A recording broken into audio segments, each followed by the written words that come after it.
शालेय जीवनात अनेक मुलांना यश अपयशाचा सामना करावा लागतो। या दरम्यान कुटुंबियांपेक्षा शेजार पाजाऱ्यांच्याकडून किंवा नातेवाईकांकडूनच मुलांना अधिक टोमणे सहन करावे लागतात। मुलांना चार चौघात चिडवलं जातं। आता या प्रश्नाशी जोडलेला एक व्हिडिओ सध्या सोशल मीडियावर व्हायरल होत आहे। पुढे व्हिडिओत काय घडलं पाहण्याआधी AM मराठी न्यूजला जरूर सबस्क्राइब करा। व्हायरल होणारा हा व्हिडिओ अशाच टोमणे मारणाऱ्या आणि टीके करणाऱ्यांसाठी सनसनीत चपराक लगावणारा आहे।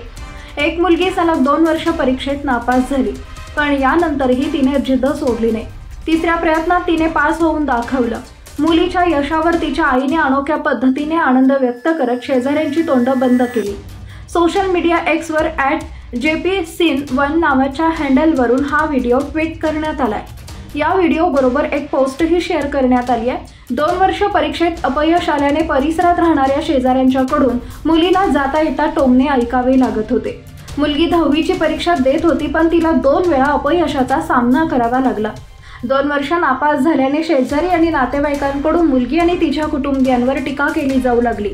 मुलगी कधीच पास होऊ शकत नाही, पुढे तिचे काहीच होणार नाही असं ऐकवलं जाऊ लागलं। पण मुलगी हिंमत हारली नाही। तिसऱ्या प्रयत्नात मुलीने 10वीची परीक्षा चांगल्या उत्तीर्ण होऊन दाखवलं। मुलीच्या या यशाने तिची आई आनंदाने भारावून गेली।